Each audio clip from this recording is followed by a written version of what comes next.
പിതാവിന്റെയും പുത്രന്റെയും പരിശുദ്ധാത്മാവിന്റെയും നാമത്തിൽ പരിശുദ്ധ അമ്മേ, പരിശുദ്ധ ദൈവമാതാവേ, കൃപാസനത്തിലൂടെ ഞങ്ങൾക്കും ഞങ്ങളുടെ ദേശത്തിനും അമ്മ മധ്യസ്ഥം തേടി തന്ന എല്ലാ അനുഗ്രഹങ്ങൾക്കും കൃപകൾക്കും ഞങ്ങളിപ്പോൾ ഹൃദയം നിറഞ്ഞ നന്ദി പറയുന്നു.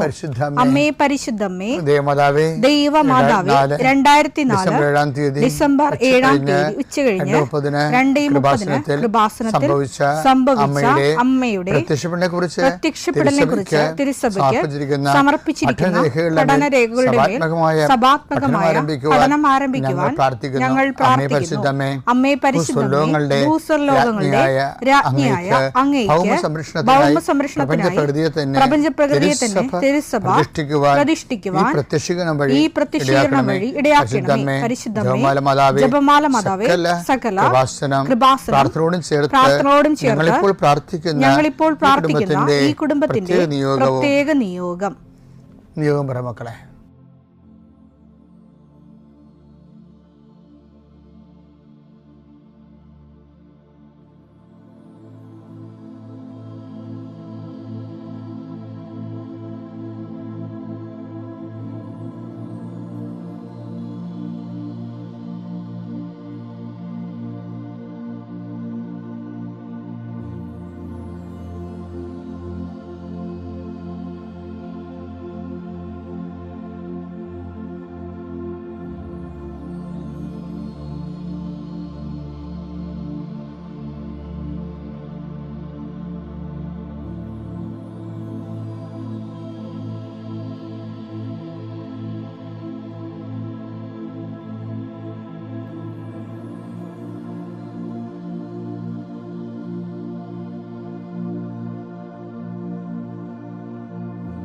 അമ്മയുടെ പ്രത്യക്ഷീകരണത്തിന്റെ ഈ അനുഗ്രഹവേളയിൽ ഞങ്ങൾക്ക് സാധിച്ചു തരുവാൻ കനിയണമേ. ആമേൻ. വിശ്വാസ പ്രമാണം. സർവശക്തനായ പിതാവും ആകാശത്തിന്റെയും ഭൂമിയുടെയും സൃഷ്ടാവുമായ ദൈവത്തിൽ ഞാൻ വിശ്വസിക്കുന്നു. അവിടുത്തെ ഏകപുത്രനും ഞങ്ങളുടെ കർത്താവുമായ ഈശോ മിശിഹായിലും ഞാൻ വിശ്വസിക്കുന്നു. ഈ പുത്രൻ പരിശുദ്ധാത്മാവിനാൽ ഗർഭസ്ഥനായി കന്യകാമറിയത്തിൽ നിന്ന് പിറന്ന് പൊന്തിയോസ് പീലാത്തോസിന്റെ കാലത്ത് പീഡകൾ സഹിച്ച് കുരിശിൽ തറയ്ക്കപ്പെട്ട് മരിച്ച് അടക്കപ്പെട്ട് പാതാളങ്ങളിൽ ഇറങ്ങി മരിച്ചവരുടെ ഇടയിൽ നിന്ന് 3-ാം നാൾ ഉയർത്ത് സ്വർഗത്തിലേക്ക് എഴുന്നള്ളി സർവശക്തിയുള്ള പിതാവായ ദൈവത്തിന്റെ വലതുഭാഗത്തിരിക്കുന്നു. അവിടെ നിന്ന് ജീവിക്കുന്നവരെയും മരിച്ചവരെയും വിധിക്കുവാൻ വരുമെന്നും ഞാൻ വിശ്വസിക്കുന്നു. പരിശുദ്ധാത്മാവിലും ഞാൻ വിശ്വസിക്കുന്നു. വിശുദ്ധ കത്തോലിക്കാ സഭയിലും പുണ്യവാന്മാരുടെ ഐക്യത്തിലും പാപങ്ങളുടെ മോചനത്തിലും ശരീരത്തിന്റെ ഉയർപ്പിലും നിത്യമായ ജീവിതത്തിലും ഞാൻ വിശ്വസിക്കുന്നു. ആമേൻ. സുഖസ്ഥനായ ഞങ്ങളുടെ പിതാവേ, അങ്ങയുടെ നാമം പൂജിതമാകണമേ. അങ്ങയുടെ രാജ്യം വരണമേ. അങ്ങയുടെ തിരുമനസ് സ്വർഗത്തിലെ പോലെ ഭൂമിയിലും ആകണമേ. അന്നു വേണ്ടുന്ന ആഹാരം ഇന്ന് ഞങ്ങൾക്ക് തരണമേ. ഞങ്ങളോട് തെറ്റ് ചെയ്യുന്നവരോട് ഞങ്ങൾ ക്ഷമിക്കുന്നത് പോലെ ഞങ്ങളുടെ തെറ്റുകൾ ഞങ്ങളോടും ക്ഷമിക്കണമേ. ഞങ്ങളെ പ്രലോഭനത്തിൽ ഉൾപ്പെടുത്തരുതേ, തിന്മയിൽ ഞങ്ങൾ രക്ഷിക്കണമേ. ആമേൻ. നന്മ നിറഞ്ഞ മറിയമേ, സ്വസ്തി. കർത്താവ് അങ്ങയുടെ കൂടെ സ്ത്രീകളിൽ അങ്ങ് അനുഗ്രഹിക്കപ്പെട്ടവളാകുന്നു. അങ്ങയുടെ ഉദരത്തിൻ ഫലമായി ഈശോ അനുഗ്രഹിക്കപ്പെട്ടവനാകുന്നു. പരിശുദ്ധ മറിയമേ, തമ്പുരാന്റെ അമ്മേ, പാപികളായ ഞങ്ങൾക്ക് വേണ്ടി ഇപ്പോഴും ഞങ്ങളുടെ മരണസമയത്തും തമ്പുരാനോട് അപേക്ഷിക്കണമേ. ആമേൻ. കർത്താവേ, നിന്റെ ഉന്നതമായ നാമത്തിന് സ്തോത്രം ചെയ്യും. കർത്താവേ, നിന്റെ വിശുദ്ധ പൗരോഹിത്യത്തെ മഹത്വപ്പെടുത്തണമേ. കർത്താവെ, സഭയിലുള്ള സാന്നിധ്യം പ്രകടമാക്കണം. 40 വർഷം ഞാൻ അർപ്പിച്ച കൃപാന്റെ യുഗതിയാണ്. കൃപാസ്ഥാനത്താറെ ജീവനോടെ പ്രത്യക്ഷപ്പെട്ട മാതാവിന്റെ മാധ്യസ്ഥം ഇന്ന് അങ്ങയുടെ മക്കളെ പ്രാർത്ഥന കൂടുന്ന എല്ലാ മക്കൾക്ക് വേണ്ടി പ്രാർത്ഥിക്കുകയാണ്. കർത്താവെ, നിരാലംബരായിട്ടുള്ള മക്കളെ ഞങ്ങൾ തിരിച്ച് ഇപ്പോഴ് അങ്ങയുടെ തിരുസന്നിധിയിൽ വേദനയോടെ ഓർക്കുന്നു. സഹായിക്കാൻ ആരുമില്ലാത്തവർ, അവരുടെ വിഷയം പോലും അവർക്ക് മറ്റുള്ളവരോട് സംസാരിച്ച് ഫലിപ്പിക്കാൻ അറിയാൻ പാടാത്തവർ, ഇൻ്റർവ്യൂവിന് ചോദ്യങ്ങൾ ചോദിക്കുമ്പോൾ അതിൻ്റെ ഉത്തരം പറഞ്ഞ് ഫലിപ്പിക്കാൻ ഭാഷ കൊണ്ട് പരിമിതപ്പെടുന്ന ആൾക്കാരുണ്ട്. ഈശോയെ, കർത്താവെ, അവരൊക്കെ നീ ഒരു ചോദ്യം പോലും ചോദിക്കാതെ പല മനുഷ്യരെയും നീ റിക്രൂട്ട് ചെയ്യുന്നുണ്ട്. അത് സാക്ഷ്യം കേൾക്കുമ്പോൾ ഞങ്ങൾക്ക് ഭയങ്കര സന്തോഷമുണ്ട്. ആ കാര്യത്തിൽ എല്ലാ തരത്തിലുമുള്ള ആൾക്കാരെ നമ്മുടെ ബലഹീനതയിലാണ് അവൻ ഏറ്റെടുത്തതെന്ന് അങ്ങയെക്കുറിച്ച് പറഞ്ഞിരിക്കുന്നത്. എത്ര മനോഹരമാണ്. ഞങ്ങളുടെ രോഗങ്ങൾ ഏറ്റെടുക്കുന്നവൻ, ഞങ്ങളുടെ ബലഹീനത ഏറ്റെടുക്കുന്നവൻ, പല ആൾക്കാർക്ക് ചിരിക്കാൻ പോലും പ്രയാസമാണ്. ചിലർക്ക് ഡിപ്രഷൻ ലുക്കാണ്. അവരെന്ത് പറഞ്ഞാലും അവർ ചിരിക്കത്തുമില്ല, സന്തോഷിക്കത്തുമില്ല, അവരെ മറ്റുള്ളവർക്ക് ഇഷ്ടവുമല്ല. ഇങ്ങനെ ബലഹീനമായിട്ടുള്ള വ്യക്തികളെ പോലും കർത്താവോട് ജീവിക്കുന്നതിന് മറ്റുള്ളവരെ സന്ധിപ്പിക്കുകയും അങ്ങ് അവർക്ക് പ്രത്യേകമായ കൃപയും അവരോട് മറ്റുള്ളവർക്ക് ഒരു താപവും എല്ലാം കൊടുത്തുകൊണ്ട് അങ്ങ് നിലനിർത്തുന്നുണ്ട്. കർത്താവെ, നിലനിൽപ്പിൻ്റെ വരം എല്ലാവർക്കും കൊടുക്കണം. നീ കണ്ണീരോടെ പ്രാർത്ഥിക്കുന്നു. ഈശോയെ, ഓരോ ദിവസവും രാവിലെ എഴുന്നേൽക്കുമ്പോൾ എന്നാത്തിനാണ് എഴുന്നേറ്റത് എന്ന് ചിന്തിച്ചിട്ട് ഒന്നും ചെയ്യാനില്ലല്ലോ, ആരും നമ്മളെ സഹായിക്കാനില്ലല്ലോ, ആര് ഞങ്ങൾക്ക് വേണ്ടി ആ തടസ്സം മാറ്റിത്തരും എന്നുള്ള വിഷയം പരീക്ഷ എഴുതുന്ന കുഞ്ഞുങ്ങൾക്കുണ്ട്. ഇൻ്റർവ്യൂ അഭിമുഖീകരിക്കുന്ന ഉദ്യോഗാർത്ഥികൾക്കുണ്ട്. ഓർത്തിരുന്ന എനിക്കറിയാവുന്ന ക്വസ്റ്റ്യൻ ആയിരുന്നത്, പക്ഷേ ഞാൻ ഓർത്തില്ല. കഴിവില്ലാത്തവർക്ക് വേണ്ടി പ്രാർത്ഥിക്കുന്നു. നീ ഉടമ്പടി തന്നപ്പോൾ പറഞ്ഞത് not by merit but by grace എന്നാണ്. എന്നുവെച്ചാൽ ഞങ്ങളുടെ കഴിവിൽ ഇനി ആശ്രയിക്കേണ്ട കാര്യമില്ല, ഞങ്ങളുടെ കർത്താവിൻ്റെ കൃപയിൽ ആശ്രയിച്ചാൽ മതി. കൃപ അവൻ സൗജന്യ ദാനമായി എല്ലാവരിലേക്കും ഒഴുകുന്ന ഈ സമയത്ത് കർത്താവെ, അങ്ങയുടെ കൃപയ്ക്ക് അവകാശം ഓഹരിയാക്കാൻ ഞാനീ പ്രാർത്ഥിക്കുന്ന മക്കളങ്ങ് പ്രത്യേകമായി ഒരുക്കണമെന്ന് പ്രാർത്ഥിക്കുന്നു. രോഗങ്ങൾ, അതുപോലെ തന്നെ ജീവിത പ്രയാസങ്ങൾ, സാമ്പത്തിക ബാധ്യതകൾ, ജീവിത മാർഗമില്ലാത്ത അവസ്ഥ, വരുമാന മാർഗമില്ലാത്ത അവസ്ഥ, കുടുംബത്തിന് സമാധാനം നഷ്ടപ്പെട്ട അവസ്ഥ, കുടുംബം ഭാര്യാഭർത്തകമായി പിരിഞ്ഞ അവസ്ഥ, മക്കൾ അകലങ്ങളിൽ അകപ്പെട്ടു പോയ അവസ്ഥ കർത്താവിൻ്റെ നാമത്തിൽ മാറിപ്പോകട്ടെ എന്ന് കൽപ്പിക്കുന്നു. എൻ്റെ പ്രിയപ്പെട്ടവരെ, പിന്നെ ഞാൻ എൻ്റെ ജീവിത ചരിത്രമുണ്ട്. തെദ്യവ് എന്ന് പറയും. സ്വസ്ഥഗീതം എൻ്റെ പേര്. അത് 15 പറ്റി എഴുതി തീർത്തതാണ്. അതിൻ്റെ കോപ്പികളെല്ലാം ഇപ്പം തീരാനായി. അത് വലിയ പുസ്തകമാണ്, 2000 പേജുള്ള പുസ്തകം. കാര്യം ഇത്രയും നാളെ ദൈവ വഴികളെല്ലാം അതിൻ്റെ അകത്ത് ഉണ്ട്, കടന്നു പോകുന്ന വഴികളെല്ലാം. മാതാവ് പ്രത്യക്ഷപ്പെടുന്ന വരെയുള്ള, അതിനുശേഷം സഭയുടെ പഠനങ്ങൾക്ക് വേണ്ടി അത് സമർപ്പിക്കുന്നവരെയുള്ള ജീവിതത്തിലുണ്ട്. അപ്പോൾ അതിനകത്ത് വെറുതെ ഞാൻ എഴുതിയണ കാലത്ത് എൻ്റെ മനസ്സ് ഞാൻ ഓർത്തതേ, എനിക്ക് ഈശോനെ സ്വീകരിക്കാൻ ഭയങ്കര കൊതിയായിരുന്നു. അതിൻ്റെ പ്രധാനപ്പെട്ട ആൾ അമ്മച്ചിയായിരുന്നു. അപ്പച്ചനാണ് എല്ലാ കാര്യത്തിനും ഇടപെട്ടെന്നെ പഠിപ്പിക്കണമെങ്കിലും ഈ ഈശോയെക്കുറിച്ചും കുർബാനയെക്കുറിച്ചും പള്ളിയിൽ പെരുമാറുന്നതിനെക്കുറിച്ചും ഒക്കെ പറഞ്ഞു തരണത് ദുഃഖ വെള്ളിയാഴ്ച, വലിയ വ്യാഴാഴ്ച, വലിയ ദിവസങ്ങൾ അപ്പന അതിനെക്കുറിച്ച് പറയും. പക്ഷെ അമ്മ അതിനെക്കുറിച്ച് അത് എങ്ങനെ പെരുമാറേണ്ടത്, എങ്ങനെ എല്ലാം പറഞ്ഞു തരും. അപ്പോൾ എനിക്ക് ഈശോനെ സ്വീകരിക്കണ വേദപാഠത്തിന് വേണ്ടി വിട്ടപ്പോൾ തന്നെ അമ്മ പറയാൻ തുടങ്ങി ഓരോ കാര്യങ്ങൾ. അപ്പോൾ നമുക്ക് ഭയങ്കര കൊതിയായി ഈശോ നമ്മുടെ ഹൃദയത്തിൽ വരുന്നതിനെക്കുറിച്ച് കൊതി. എനിക്കാണെങ്കിൽ അതൊക്കെ മുമ്പ് എനിക്കൊരു അനുഭവം ഉണ്ടായത് കാരണം എനിക്ക് ഈശോയുമായിട്ട് 2 അനുഭവങ്ങൾ ഉണ്ടായിരുന്നു. ഞാൻ അപ്പനുമായിട്ട് ഈ 2-3 വയസ്സുള്ളപ്പോൾ ലാവമ്പട്ടം നടക്കാൻ പോകുമ്പോൾ ചെമ്പരത്തിക്കാട്ടിൽ ഈശോനെ കണ്ടായിരുന്നു. പക്ഷെ വലിയ രൂപം കണ്ടായിരുന്നു. അപ്പോൾ അത് കാരണം എനിക്ക് ഈശോയുമായിട്ട് എന്തോ ഒരു അഫിനിറ്റി ഉണ്ട്. ഈശോയ്ക്ക് എന്നോട് താല്പര്യമോ എനിക്ക് ഈശോനെ ഇഷ്ടമുണ്ടോ ഉണ്ട്. അപ്പോൾ അതാണ് പിന്നെ ഫസ്റ്റ് എക്സ്പീരിയൻസ് ഫസ്റ്റ് കമ്മ്യൂണിയനാണല്ലേ. പക്ഷെ ഫസ്റ്റ് കമ്മ്യൂണിയനോട് അടുത്ത സമയത്ത്, ഇത്രയും തീക്ഷണ അടുത്തെങ്കിലുമേ, എൻ്റെ കാല് മുഴുവൻ ചൊറി പിടിച്ചു പോയി. എൻ്റെ എല്ലാ സന്തോഷവും പോയി. അന്ന് എനിക്ക് ദൈവശാസ്ത്രമൊന്നും അറിയത്തില്ല. അപ്പോൾ അതായത് കാല് മുഴുവൻ ചൊറി പിടിച്ചിട്ടേ അത് അവിടെ ഗവൺമെൻറ് ആശുപത്രിയാണ് ഉള്ളത്, ഒരു ചെറിയൊരു ഡിസ്പെൻസറി. അവിടെ പോയി കാല് കാണിക്കും. അപ്പോൾ അവർ ഈ വയലറ്റ് നിറത്തിലുള്ളൊരു മരുന്ന് ഒഴിക്കും. പക്ഷെ അതുകൊണ്ട് ചിലപ്പോൾ വീട്ടിൽ വരുമ്പോഴും വേദനയും ഇങ്ങനെ തൊലിയൊക്കെ ഇങ്ങനെ മരിച്ചു പിടിച്ച് വേദനയും പഴുപ്പ് ചാടലൊക്കെ ഉണ്ട്. ഭയങ്കര സങ്കടമാണ്. അപ്പോൾ അതിനിടയ്ക്ക് സമയം അടുക്കും തോറും ഇതിൻ്റെ പഴുപ്പും ചൊറിയും കൂടിക്കൊണ്ടിരിക്കും. അപ്പം അത് സാൻഡൊക്കെ നമ്മൾ സാധനമാണ് ഉള്ളത്, ഈ വെള്ള ഷൂസ് പോലെയുള്ള ഒരു നെയ്ത്ത് തൊട്ടി പോലെ ഇരിക്കുന്ന സാധനം, അതാണ് കാലം പൂട്ടുന്നത്. അപ്പോൾ അതുപോലെ തന്നെ സോക്സൊക്കെ വാങ്ങിച്ച് സോക്സ് ഇട്ടപ്പോൾ തന്നെ ഈ ചൊറിയുന്ന പഴുപ്പും അതെല്ലാം പുറത്തു പോകുന്നു. സോക്സിൻ്റെ സ്റ്റാൻഡക്സ് കൂടി എടുത്ത് പൂട്ടിക്കഴിഞ്ഞപ്പോൾ അതിങ്ങനെ ബെൽറ്റിൽ പൂട്ടണ പോലെയുള്ള ബഗ്ഗുള്ളതാണ്. അത് പൂട്ടിയ നല്ല വേദന. കാലകത്തിരുന്ന് പഴുത്ത് വിങ്ങിയണേ. അതിനിടയ്ക്ക് വേറൊരു കോമഡി സംഭവിച്ച്. അപ്പന് ചില്ലറ കലാപരിപാടിയൊക്കെ ഉള്ള കാരണം അപ്പം പറഞ്ഞ് ഈ തലയൊക്കെയുള്ള കപ്പോലയില്ലേ ഞാനുണ്ടാക്കി തരാമെന്ന് പറഞ്ഞു. അപ്പം അപ്പനങ്ങനെ അപ്പന് അതിന് വേണ്ടി കുറേ ഒരാഴ്ച കഷ്ടപ്പെട്ട് കുറേ ലാത്ത പേപ്പറും കമ്പിയൊക്കെ വാങ്ങിച്ച് ഇപ്പോൾ ഓർക്കുമ്പോൾ ഭയങ്കര സങ്കടം ഒരു കോമഡി തോന്നും. അന്ന് ഞാൻ ശരിക്കും ചമ്മിപ്പോയി കൂട്ടുകാരുടെ കൂട്ടത്തിൽ. എന്ന് വെച്ച് കഴിഞ്ഞാൽ അപ്പനാണെങ്കിൽ ഇത് അപ്പൻ ഒറ്റ നിൽക്കുക. കാര്യം അപ്പനോട് എതിർത്ത് പറഞ്ഞാൽ ചിലപ്പോൾ കാരണം കൊണ്ട് അടി കുടിക്കും. അപ്പൻ എങ്ങനെയാണ് അപ്പൻ്റെ സ്വഭാവം അതായത് അപ്പം പറയണ അനുസരിച്ച് പോയില്ലെങ്കിൽ എൻ്റെ തൊഴിലൊക്കെ ഭയങ്കര അടി കിട്ടിയിട്ടുണ്ട്. ഇരിക്കപ്പെടുന്ന അടി ചെയ്യും.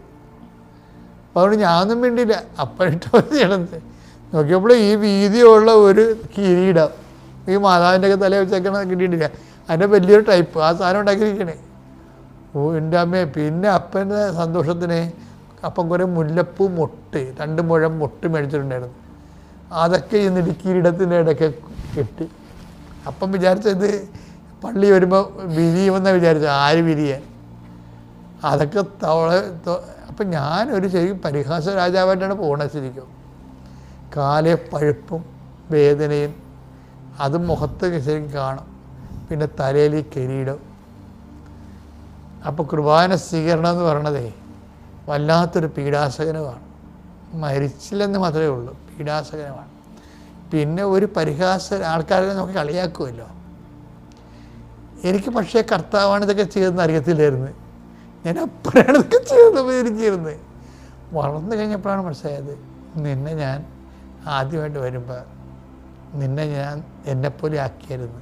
പരിഹാസ രാജാവായിട്ട് കാലം മുഴുവൻ കൈ മുഴുവൻ വ്രണമായിട്ട് തലയിലൊരു കോമഡി തൊപ്പിയും ആക്കിയിട്ടാണ് നീ പോയത് എന്നെ സ്വീകരിക്കാൻ വേണ്ടി.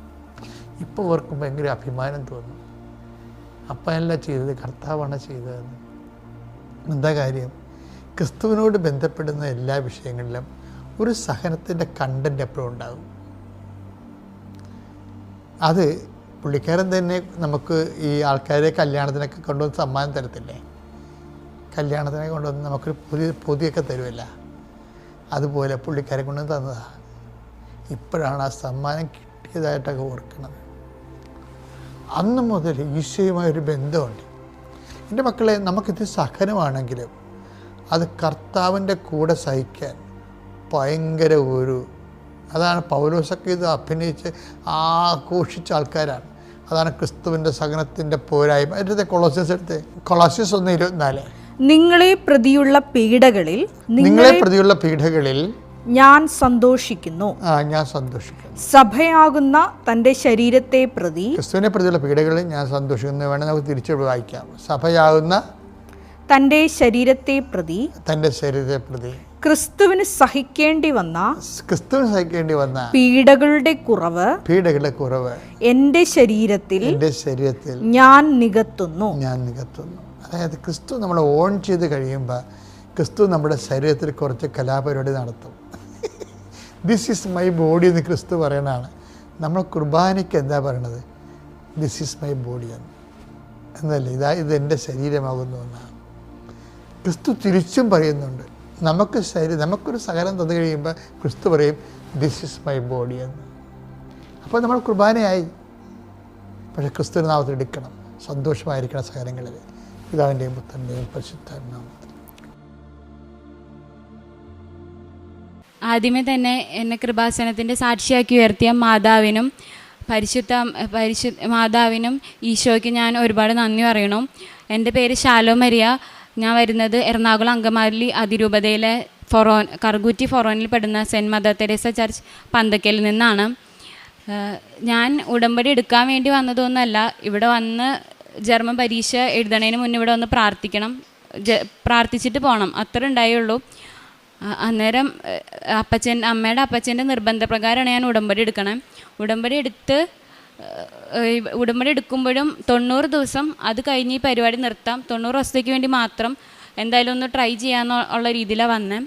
90 ദിവസം ഉടമ്പടി എടുത്തു, എക്സാം എഴുതി. ഒരാഴ്ച മുന്നേ ഉടമ്പടി എടുത്ത് അത് കഴിഞ്ഞ് എക്സാം എഴുതാൻ പോയി. എക്സാം എഴുതി 3 മൊഡ്യൂൾ പാസ്സായി. അപ്പോഴൊരു മൊഡ്യൂൾ ഞാൻ പാസ്സായില്ല. സ്പീക്കിംഗ് എക്സാം ഞാൻ തോറ്റുപോയി. അപ്പോൾ എനിക്ക് ഭയങ്കര വിഷമമായി. ഞാൻ നല്ലോണം പ്രിപ്പയർ ആയിരുന്നു, എന്നിട്ടും തോറ്റുപോയി. അപ്പോൾ ഈ 3 മൊഡ്യൂൾ ജയിച്ചതിൻ്റെ നന്ദി പറയണേക്കാളും കൂടുതൽ എനിക്ക് എന്തുകൊണ്ട് ആ ഒരു മൊഡ്യൂൾ യേശു തന്നില്ല എന്നായിരുന്നു എൻ്റെ ചോദ്യം മൊത്തം. അത് കഴിഞ്ഞ് വീണ്ടും ഞാൻ സെപ്റ്റംബറിൽ എക്സാമിന് ഡേറ്റ് എടുത്തു. സെപ്റ്റംബറിലാണ് എനിക്ക് കിട്ടിയത്. സെപ്റ്റംബറിൽ കൊൽക്കട്ടയിൽ ഡേറ്റ് എടുത്തു. എന്നാൽ കൊൽക്കട്ട വരെ ഞങ്ങൾ പോയി എക്സാം എഴുതി. തലേ ദിവസം വരെ ഒരു ദിവസം മുന്നേ ചെന്നു. അന്ന് വരെ എക്സാം എഴുതി പിള്ളേർ. അത് കഴിഞ്ഞ് അന്ന് വൈകുന്നേരം 10 മണി വരെ കുഴപ്പമുണ്ടായില്ല. 11 മണിയായപ്പോൾ തുടങ്ങി മഴ പെയ്ത് രാവിലെ ആയപ്പോൾ അവിടെ വെള്ളപ്പൊക്കമായി. എക്സാം എക്സാം സെൻറ്റർ വരെ ഞങ്ങൾ ആ വെള്ളത്തിൽ പോയി. എന്നിട്ടും അവിടെ എക്സാം മാറ്റി വെച്ചു. ഞങ്ങൾക്ക് എഴുതാൻ പറ്റിയില്ല. എല്ലാവരും തിരിച്ചു വരേണ്ടി വന്നു. ഒക്ടോബറിലേക്ക് മാറ്റി. ഒക്ടോബറിൽ ഞാൻ ഓൾറെഡി ബാംഗ്ലൂർ ഡേറ്റ് എടുത്തിട്ടുണ്ടായിരുന്നു. അപ്പോൾ ബാംഗ്ലൂർ എക്സാം എഴുതുന്ന കാരണം ഇവിടെ പോയില്ല. ഇവിടുത്തെ എക്സാം ക്യാൻസൽ ചെയ്ത് ബാംഗ്ലൂർ എക്സാം എഴുതി. ബാംഗ്ലൂർ എക്സാമിലും ഞാൻ ഏറ്റവും ബെസ്റ്റായിട്ട് തന്നെ ഞാൻ പ്രിപ്പയർ ആയിരുന്നത്. ഓൺലൈൻ ക്ലാസ്സും എല്ലാം കൊണ്ട് ഞാൻ നല്ല രീതിയിൽ പ്രിപ്പയർ ആയിരുന്നു. നല്ലോണം പഠിച്ചു. നല്ല കോൺഫിഡൻസ് ആയിരുന്നു എനിക്ക്. എക്സാം കഴിഞ്ഞ് ഇറങ്ങുമ്പോഴും ഫുൾ കോൺഫിഡൻസിലാണ് ഞാൻ ഇറങ്ങണേ. ഈ പ്രാവശ്യം എന്തായാലും ഞാൻ ജയിക്കും. അവർ ചോദിച്ച എല്ലാ ചോദ്യത്തിനും ഞാൻ ഉത്തരം പറഞ്ഞിട്ടുണ്ട്. അവർ പാർട്ട്ണർ ചോദിച്ചതും എക്സാമിനർ ചോദിച്ചതും ഒക്കെ ഞാൻ ഉത്തരം പറഞ്ഞു. നല്ല രീതിയിൽ പ്രസൻറ്റ് ചെയ്തു. എന്തായാലും ഞാൻ ജയിക്കും, ഉറപ്പാണ്. പിന്നെ ഒക്ടോബർ മാസം ഉടമ്പടി എടുത്തേക്കണം. പിന്നെ അത് കഴിഞ്ഞാണ് ജപമാല റാലി വന്നത്. ജപമാല റാലിക്ക് പോണതിന് മുന്നേ എക്സാമിൻ്റെ റിസൾട്ട് പബ്ലിഷ് ചെയ്തു. ഞാൻ റിസൾട്ട് നോക്കിയില്ല. എന്തായാലും ജപമാല റാലിക്ക് പോണതിന് മുന്നാണല്ലോ വന്നത്. അപ്പോൾ എന്തായാലും ഞാൻ ജയിച്ചു, ഉറപ്പാണ്. ഞാൻ ജപമാല റാലിക്ക് മൊത്തം എക്സാം പാസ്സായതിന് നന്ദി പറഞ്ഞാണ് ഞാൻ ജപമാല റാലി എത്തിച്ചതൊക്കെ. അത് കഴിഞ്ഞ് വീട്ടിൽ വന്ന് ഞാൻ നോക്കി കഴിഞ്ഞപ്പോൾ റിസൾട്ട് ഞാൻ നോക്കിയിട്ട് കിട്ടിയില്ല. എനിക്ക് ഏജൻറ്റാണ് നോക്കി തന്നെ. അന്നേരം ഏജൻറ്റ് നോക്കിയിട്ട് എനിക്ക് അയച്ചു തന്നപ്പോൾ എനിക്ക് വിശ്വസിക്കാൻ പറ്റില്ല. ഞാൻ തോറ്റു. ഞാൻ ഏജൻറ്റിനോട് ചോദിച്ചത് എൻ്റെ റിസൾട്ടാണോ? ഏജൻറ്റ് അത് കഴിഞ്ഞ് എൻ്റെ ഡീറ്റെയിൽസും കൂടിയുള്ള ഇത് സ്ക്രീൻഷോട്ട് അയച്ചു തന്നു. ഇത് നിൻ്റെ തന്നെ റിസൾട്ടാണ് എന്ന് പറഞ്ഞു. ഞാൻ തോറ്റു. എനിക്ക് ഭയങ്കര വിഷമമായി. ജപമാല റാലിയിലെ ക്ഷീണത്തെക്കാളും ക്ഷീണമായിരുന്നു.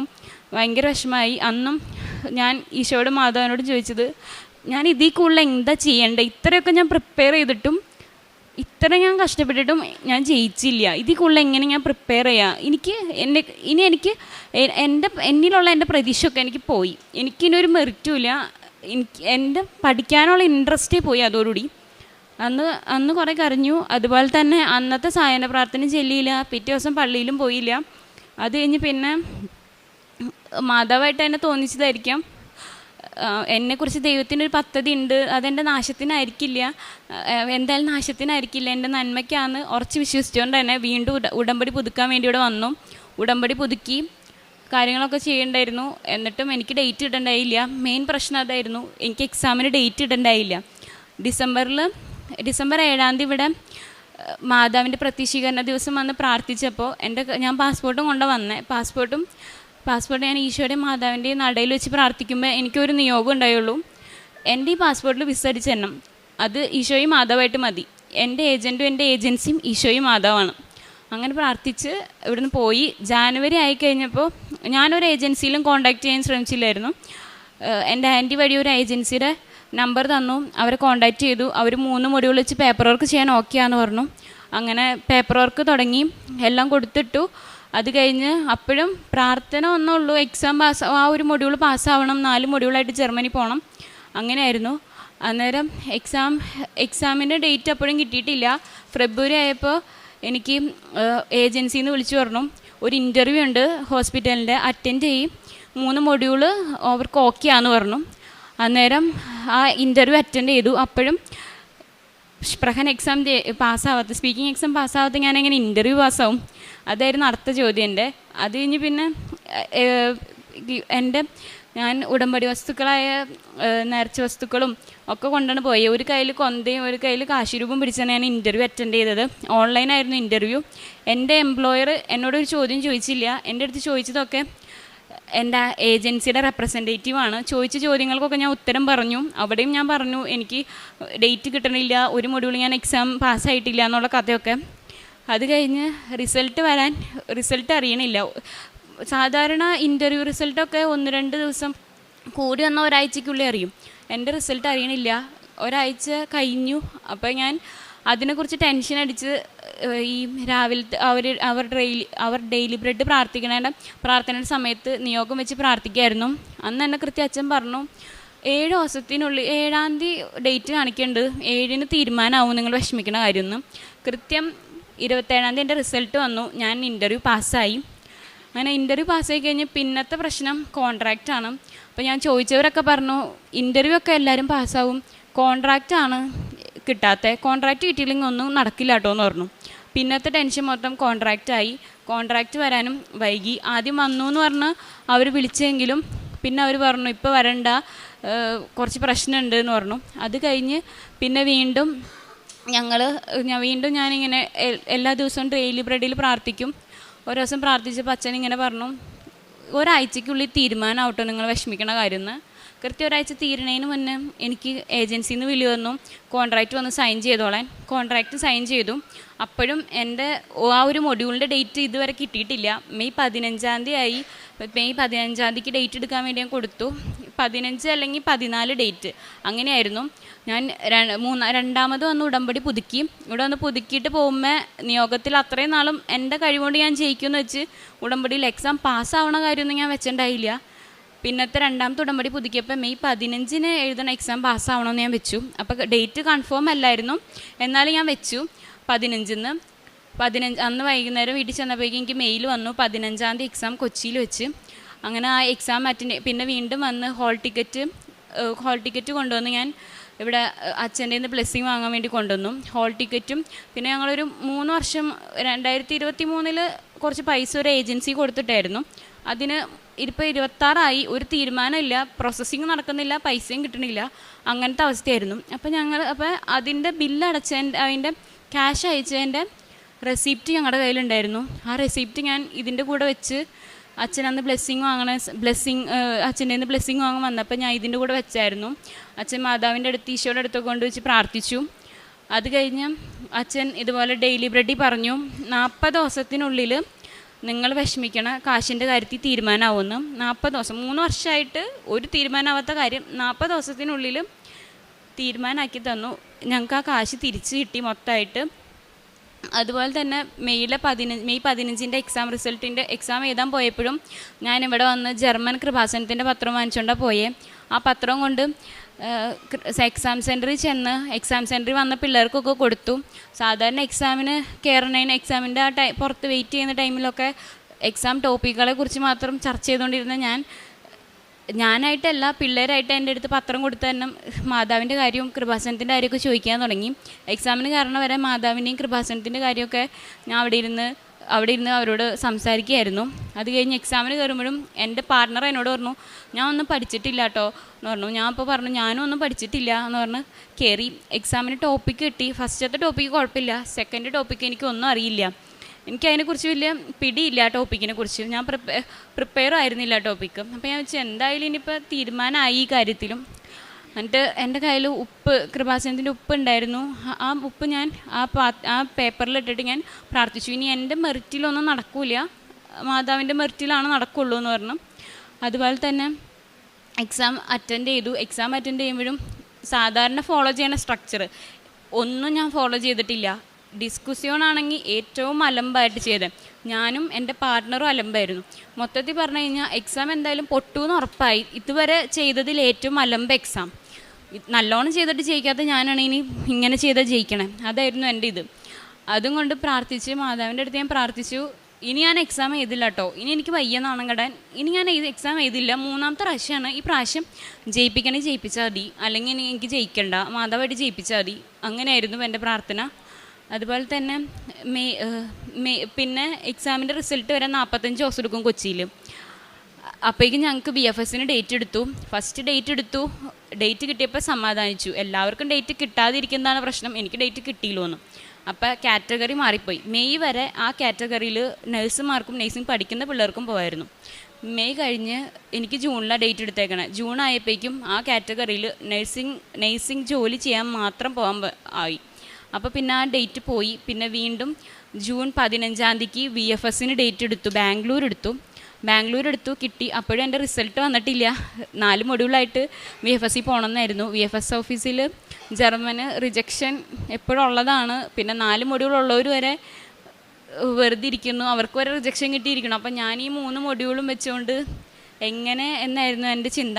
പക്ഷെ അന്ന് ഞാൻ എൻ്റെ കയ്യിൽ കൊന്തയും കാശുരൂപമായിട്ടാണ് ഞാൻ VFS ഓഫീസിൽ പോയത്. അവിടെ ചെന്ന് ടെൻഷൻ അടിച്ചിട്ട് കൊന്ത ചൊല്ലാൻ പോയിട്ട് എനിക്ക് മിണ്ടാൻ പോലും പറ്റുന്നുണ്ടായില്ല. എനിക്ക് എൻ്റെ ഡീറ്റെയിൽസ് എൻ്റെ ഫോണിൽ അടിച്ചെന്ന് അവിടെ ഓഫീസിലിരിക്കുന്ന ഒരു ചേച്ചിയാണ്. അത്രയും കൈ വരച്ച് അതുമാതിരി ഞാൻ ഇരുന്നേ. ആ ചേച്ചി പക്ഷേ എന്നോടൊന്നും സംസാരിക്കണ്ടായില്ല. പക്ഷേ എൻ്റെ ഡീറ്റെയിൽസ് അടിച്ചിട്ട് എന്നോട് ചോദിച്ചു ഇതൊക്കെ ശരിയല്ലേ എന്ന്. ഓക്കെ എന്ന് പറഞ്ഞു. അന്ന് അത് കഴിഞ്ഞ് പിന്നെ 29-ാം തീയതി എനിക്ക് മെയിൽ വന്നു.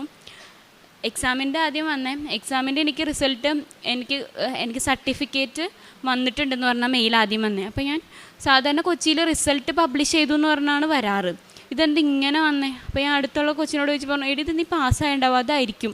അത് കഴിഞ്ഞ് പിന്നെ റിസൾട്ടിൻ്റെ ഇത് വന്നു. ചെക്ക് ചെയ്തു. 4 മൊഡ്യൂളിൽ ഏറ്റവും കൂടുതൽ മാർക്ക് എനിക്ക് സ്പീക്കിങ്ങിനാണ്. ഏറ്റവും കൂടുതൽ പ്രാവശ്യം 3 പ്രാവശ്യം ഞാൻ എക്സാം ചെയ്തത് സ്പീക്കിങ്ങാണ്. ഒട്ടും പ്രിപ്പയർ ചെയ്യാണ്ട് എഴുതിയ എക്സാമിനും ആണ് എനിക്ക് മാർക്ക് കൂടുതൽ.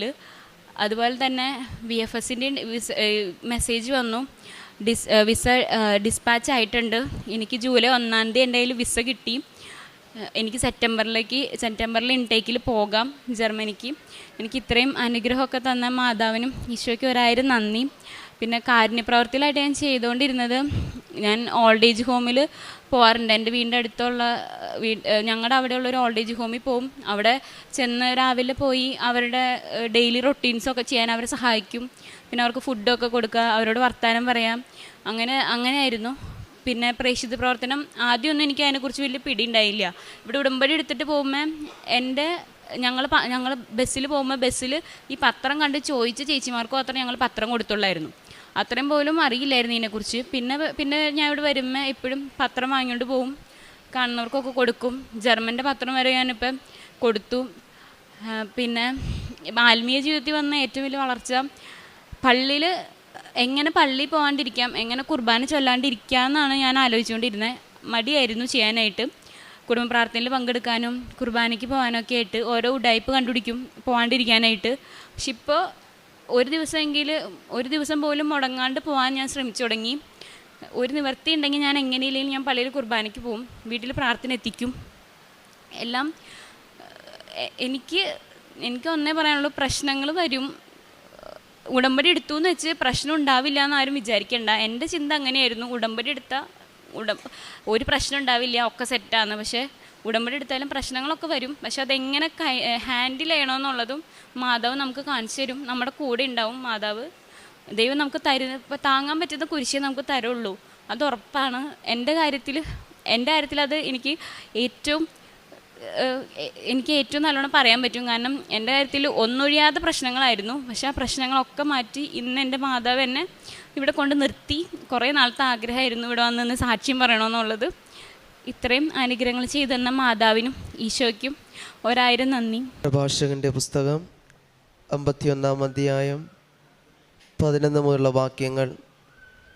അങ്ങയുടെ നാമം ഞാൻ നിരന്തരം പ്രകീർത്തിക്കും, അങ്ങയ്ക്ക് ഞാൻ കൃതജ്ഞതാ സ്തോത്രങ്ങൾ ആലപിക്കും. എൻ്റെ പ്രാർത്ഥന അവിടുന്ന് ശ്രവിച്ചു. പരിശുദ്ധ അമ്മയുടെ പ്രത്യക്ഷീകരണ സാക്ഷിയായിട്ട് ശാലോ മരിയ അങ്കമാലി തൻ്റെ അനുഭവസാക്ഷി നമുക്ക് മുമ്പിൽ പങ്കുവെക്കുകയായിരുന്നു. ഉടമ്പടി എടുക്കാനുണ്ടായ കാരണം അത് വീട്ടുകാരുടെ നിർബന്ധത്തോടെയാണെങ്കിലും അത് വന്നെടുക്കുമെങ്കിലും മനസ്സിലുണ്ടായിരുന്ന തീരുമാനം എന്ന് പറയുക 90 ദിവസത്തിന് ശേഷം ഈ പരിപാടി എങ്ങനെയെങ്കിലൊക്കെ തീർക്കാമെന്നുള്ളതായിരുന്നു. എന്നാൽ തുടർന്ന് മുമ്പോട്ടുള്ള ജീവിതത്തിൽ ഓരോ ഘട്ടത്തിലൂടെ കടന്നു പോകുമ്പോഴും ഈ പ്രാർത്ഥനാ പദ്ധതിയെ തൻ്റെ ജീവിതത്തിൻ്റെ ഒരു മാതൃകയായിട്ട് മാറ്റുന്നിട്ട് നമുക്ക് മനസ്സിലാക്കുന്നുണ്ട്. കാരണം തൻ്റെ തന്നെ മെറിറ്റിൽ ആശ്രയിക്കുമ്പോൾ അത് ഉണ്ടാകുന്ന വീഴ്ചകൾ നമുക്ക് ശാലോമിൻ്റെ വാക്കിൽ നമുക്ക് മനസ്സിലാവുന്നുണ്ടായിരുന്നു. കാരണം ഒത്തിരിയേറെ പ്രിപ്പയർ ചെയ്ത് ഫുൾ കോൺഫിഡൻസ് ആയിട്ടൊക്കെ ചെല്ലുമ്പോഴും അതുണ്ടാകുന്ന തടസ്സങ്ങളൊക്കെ വളരെ പ്രയാസം നിറഞ്ഞു തന്നെയായിരുന്നു. അതിനുശേഷമാണെങ്കിൽ മുമ്പോട്ട് പോകുമ്പോൾ ഉടമ്പടി പുതുക്കുന്നത് ഒരു വളരെ വ്യത്യസ്തമായൊരു കാര്യം തന്നെ പറയുന്നുണ്ട്. ഒന്നാമത്തെ പുതുക്കലിന് ശേഷം ഉണ്ടായ തടസ്സങ്ങൾ മാറുകയും അതുപോലെ തന്നെ രണ്ടാമത്തെ പുതുക്കലിന് ശേഷമാണെങ്കിലും തടസ്സങ്ങളൊക്കെ ഇങ്ങനെ മാറുകയൊക്കെ ചെയ്യുന്നുണ്ടെന്ന് ഈ മകളുടെ വാക്കിൽ നമുക്ക് അത് മനസ്സിലാക്കാനായിട്ട് സാധിക്കുക.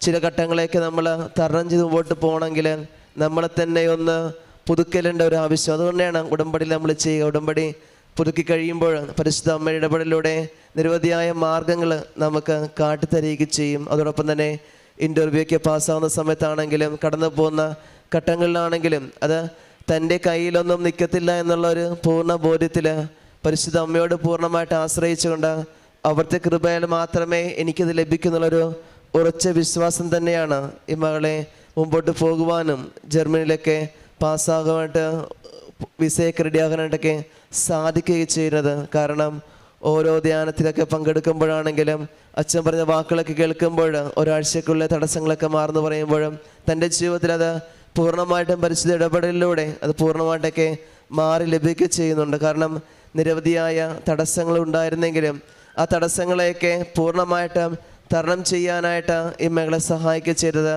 ഉടമ്പടി പൂർണ്ണമായിട്ടും എൻ്റെ ജീവിത മാർഗമാണെന്നും ആ മാർഗത്തിലൂടെ പൂർണ്ണമായിട്ട് ഞാൻ ചരിക്കണം എന്നുള്ള ഒരു ചിന്ത തന്നെയാണ് ഈ മകളുടെ ലക്ഷ്യസ്ഥാനത്തേക്ക് എത്തുവാനായിട്ട് പരിശുദ്ധ അമ്മ മാർഗം കാട്ടിക്കൊണ്ട് അനുഗ്രഹിക്കുക ചെയ്യുന്നത്. ഇനിയും മുമ്പോട്ടുള്ള ജീവിതത്തിൽ പ്രത്യക്ഷീകരണ സാക്ഷിയായിട്ട് ഇനിയും ഈ മകളെ മാറ്റട്ടെ നമുക്ക് പ്രാർത്ഥിക്കാം. ഒപ്പം ഇയാൾ താരക്ക് മുമ്പിൽ നിരവധിയായ പ്രാർത്ഥനകളായിട്ടായിരിക്കുമ്പോൾ ഈ പ്രാർത്ഥനകളും ആവശ്യങ്ങളും നമ്മളെ പരിശുദ്ധ അമ്മയുടെ പ്രത്യക്ഷീകരണ സാക്ഷിയായിട്ട് നമ്മളെയും ഉയർത്തട്ടെ എന്ന് നമുക്ക് പ്രാർത്ഥിക്കാം.